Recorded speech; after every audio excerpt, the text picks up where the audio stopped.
ओम शांती. आज दिनांक 22/4/2021. बाबांचे महावाक्य आहे, गोड मुलांनो, बाबा आले आहेत भारताला मुक्त करण्यासाठी. तुम्ही मुले यावेळी बाबांचे मदतगार बनत आहात. भारतच प्राचीन खंड आहे. प्रश्न: उंच ध्येयामध्ये अडथळा करणाऱ्या लहान लहान गोष्टी कोणत्या आहेत? उत्तर: जर थोडा पण कोणता छंद असेल, अनासक्त वृत्ती नसेल, चांगले परिधान करणे, चांगले खाण्यामध्ये बुद्धी भटकत राहणे, तर या गोष्टी उच्च ध्येय गाठण्यामध्ये अडचणी निर्माण करतात. त्यामुळे बाबा म्हणतात, मुलांनो, वनवासामध्ये राहा. तुम्हाला तर सर्व काही विसरायचे आहे. या शरीराची पण आठवण राहू नये. ओम शांती. मुलांना समजावले आहे की हा भारतच अविनाशी खंड आहे आणि याचे मूळ नाव भारतखंड आहे.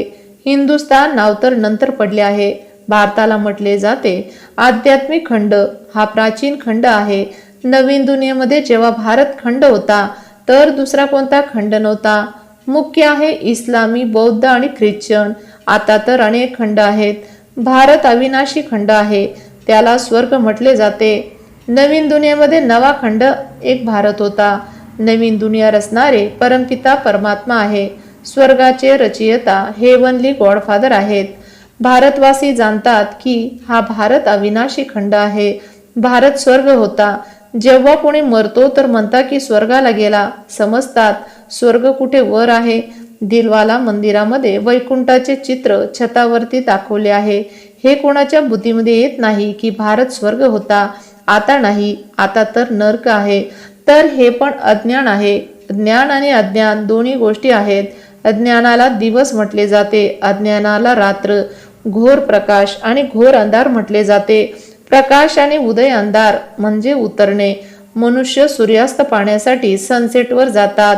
या सर्व हदच्या गोष्टी आहेत. यासाठी म्हटले जाते ब्रह्माचा दिवस, ब्रह्माची रात्र. आता ब्रह्मा तर प्रजापिता आहेत, तर जरूर प्रजेचे पिता आहेत. अज्ञान अंजन सद्गुरूंनी दिले. अज्ञान अंधाराचा विनाश झाला. या गोष्टी दुनियेमधील कोणी समजू शकत नाही. या नवीन दुनियेसाठी नवीन ज्ञान आहे. स्वर्गासाठी स्वर्गीय ईश्वरी पिताचे ज्ञान पाहिजे. गायन पण आहे. पिता ज्ञान संपन्न आहे, तर ते शिक्षक झाले आहेत. पित्याला म्हटले जाते पतित पावन आणि इतर कोणाला पण पतित पावन म्हटले जात नाही. श्रीकृष्णाला पण म्हणू शकत नाही. पिता तर सर्वांचे एकच आहेत. श्रीकृष्ण तर सर्वांचे पिता नाहीत. ते जेव्हा मोठे होतात, स्वयंवर करतात, तेव्हा 1-2 मुलांचे पिता बनतील. राधे कृष्णाला राजकुमार, राजकुमारी म्हटले जाते. कधी स्वयंवर पण झाले असेल, स्वयंवरानंतरच माता पिता बनू शकतात. त्यांना कधी कोणी जगाचे ईश्वरीय पिता म्हणू शकत नाही. जगाचे ईश्वरीय पिता फक्त एकच निराकार बाबाला म्हटले जाते. ग्रेट ग्रेट ग्रँडफादर शिवबाबाला म्हटले जात नाही. Great great father Prajapita Brahma आहेत. त्यांच्यातून वंशावळ निघत आहे. ते निराकारी ईश्वरीय पिता, निराकार आत्म्यांचे पिता आहेत. निराकार आत्मे जेव्हा आहे शरीरामध्ये असतात तेव्हा भक्ती मार्गामध्ये बोलवतात. या सर्व तुम्ही नवीन गोष्टी ऐकत आहात. यथार्थ रूपाने कोणत्या पण शास्त्रामध्ये नाहीत. बाबा म्हणतात, मी समोर बसून तुम्हा मुलांना समजावत आहे. मग हे सारे ज्ञान नाहीसे होऊन जाईल. मग जेव्हा बाबा येतील तेव्हा येऊन यथार्थ ज्ञान सांगतील. मुलांना स्वतःसमोर सांगून वारसा देत आहे. मग नंतर शास्त्र बनतात. यथार्थ बनू शकत नाही, कारण खऱ्याची दुनिया नाहीशी होऊन खोट्याचा खंड बनलेला आहे. तर खोट्या वस्तूच असतील, कारण उतरती कला होत आहे. खऱ्या मार्गाने तर चढती कला होते. भक्ती रात्र आहे. अंधारामध्ये ठोकरे खावे लागतात, डोके टेकावे लागते. असा घोर अंधार आहे. मनुष्याला तर काही पण माहीत नाही. दारोदार धक्के खात राहतात. या सूर्याचा पण उदय आणि अस्त होत आहे. जी मुले जाऊन पाहतात. आता तर तुम्हा मुलांना या सूर्याचा उदय झालेला पाहायचा आहे. भारताचे उत्थान आणि भारताचे पतन. भारत असा बुडालेला आहे जसा सूर्य बुडत आहे. सत्यनारायणाच्या कथेमध्ये दाखवले आहे की भारताची नाव खाली जात आहे. मग बाबा येऊन त्याला मुक्त करत आहे. तुम्ही या भारताला परत मुक्त करत आहात. हे तुम्ही मुले जाणत आहात. तुम्ही निमंत्रण पण देता. नवनिर्माण प्रदर्शनी नाव पण बरोबर ठीक आहे. नवीन दुनिया कशी स्थापन होत आहे त्यांची प्रदर्शनी चित्राद्वारे समजावून सांगायची आहे, तर तेच नाव ठेवले तरी चालेल. नवीन दुनिया कशी स्थापन होत आहे आणि उदय कसा होत आहे हे तुम्ही दाखवतात. जेव्हा दुनियेचे पतन होते तेव्हा दाखवत आहेत की उत्थान कसे होईल. ही पण एक गोष्ट आहे. राज्य घेणे आणि घालविणे. 5000 वर्षापूर्वी काय होते म्हणतात, सूर्यवंशी हे राज्य होते. मग चंद्रवंशी राज्य स्थापन झाले. ते तर एक दोघांकडून राज्य घेतात, दाखवितात लोकांचे राज्य घेतले. ते काही शिडी समजत नाही. बाबा समजवत आहे की तुम्ही स्वर्ण युगातून चांदीच्या युगामध्ये आलात, शिडी उतरत आलात. ही 84 जन्मांची शिडी आहे. उतरायची असते, मग चढायची पण असते. उत्थान आणि पतनाचे रहस्य समजवायचे आहे.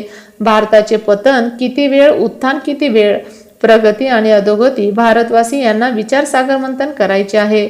मनुष्याला उत्साहामध्ये कसे आणायचे आणि मग निमंत्रण पण द्यायचे आहे. बंधू भगिनींनो, येऊन समजा. अगोदर सांगायचे आहे, शिवबाबांच्या महिमा एक बोर्ड असला पाहिजे. पतित पावन ज्ञानाचे सागर, पवित्रता, सुख, शांतीचा सागर, संपत्तीचा सागर, सर्वांचे सद्गती दाता, जगतपिता, जगत शिक्षक, जगद्गुरु शिवबाबांकडे येऊन आपला सूर्यवंशी चंद्रवंशीचा वारसा घ्या. त्यामुळे मनुष्याला बाबांची माहिती पडेल. बाबांची आणि कृष्णाची महिमा वेगळी आहे हे तुमच्या मुलांच्या बुद्धीमध्ये बसलेले आहे. सेवादारी जी मुले आहेत ते सारा दिवस धावपळ करत राहतात.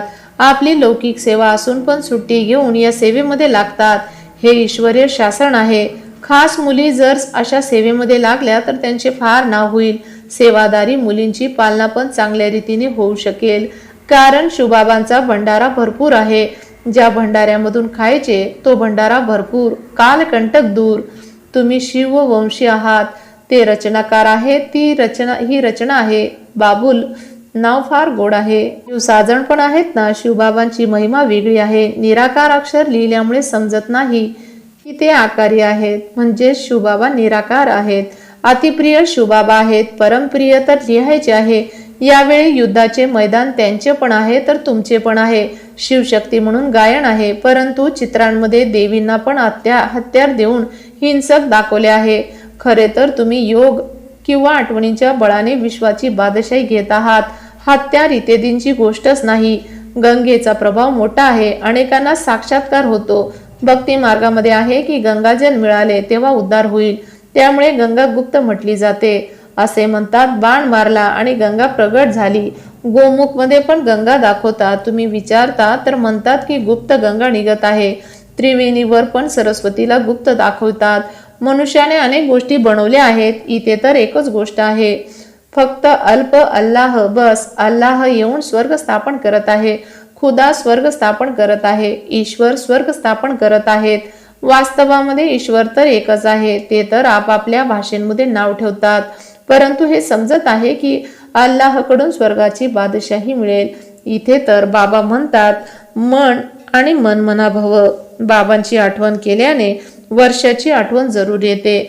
रचताची रचना स्वर्ग आहे. असे थोडीच म्हणतात की रामाने नरक रचला. भारतवासियांना हे माहीतच नाही की निराकार रचता कोण आहेत. तुम्ही जाणतात की नरकाचा रचनाकार रावण आहे, ज्याला जाळतात. रावण राज्यामध्ये भक्ती मार्गाचे कलम किती मोठे आहे. रावणाचे रूप पण मोठे भयंकर बनवले आहे. असे बोलतात पण की रावण आमचा शत्रू आहे. बाबांनी अर्थ समजावला आहे. विस्तार मोठा आहे तर रावणाचे शरीर पण मोठे बनवतात. शिवबाबा तर बिंदी आहेत, परंतु चित्र मोठे बनवतात. नाही तर बिंदीची पूजा कशी करायची. पुजारी तर बनायचे आहे ना. आत्म्यासाठी म्हणतात की भ्रुकुटीमध्ये अजब तारा चमकत आहे आणि मग म्हणता आत्मा हाच परमात्मा आहे. तर मग 1000 सूर्यांपेक्षा जादा तेजोमय कसा असेल. आत्म्याचे वर्णन तर करतात, परंतु समजत नाही. जर परमात्मा हा 1000 सूर्यांपेक्षा तेजस्वी आहे तर प्रत्येकामध्ये प्रवेश कसे करतील. किती यथार्थ गोष्टी आहेत. ऐकून कसे बनले आहेत. असे म्हणतात आत्माच परमात्मा. तर पित्याचे रूप पण तसेच असेल ना, परंतु पूजेसाठी मोठे बनवले आहे. दगडाचे किती मोठमोठे चित्र बनवतात, जसे गुहेमध्ये मोठमोठे पांडव दाखवतात. ओळखत काहीच नाही. हे शिक्षण आहे. धंदा आणि शिक्षण वेगळे आहे. बाबा शिकवतात आणि धंदा पण शिकवत आहेत. बोर्डावर पण अगोदर बाबांची महिमा लिहिली पाहिजे. बाबांची संपूर्ण माहिती द्यायची आहे. या गोष्टी तुम्हा मुलांच्या बुद्धीमध्ये क्रमवार पुरुषार्थानुसार येतात. त्यामुळे महारथी, घोडेस्वार म्हटले जाते. हत्यार इत्यादी कोणतीही गोष्ट नाही. बाबा बुद्धीचे कुलूप उघडतात. हे गोदरेजचे कुलूप कोणी उघडू शकत नाही. बाबाजवळ भेटण्यासाठी येतात तर बाबा मुलांना विचारतात की पूर्वी कधी भेटलो होतो, या जागेवर या दिवशी कधी भेटलो होतो? तर मुले म्हणतात, होय बाबा, 5,000 वर्षापूर्वी भेटलो होतो. आता या गोष्टी असे कोणी विचारू शकत नाही. किती गुह्य समजण्याच्या गोष्टी आहेत, किती ज्ञानयुक्त बाबा समजवत आहेत. परंतु धारणा कमी होत आहे आणि क्रमवार होतात. शिवबाबांची महिमा वेगळी आहे, ब्रह्मा विष्णू शंकराची महिमा वेगळी आहे.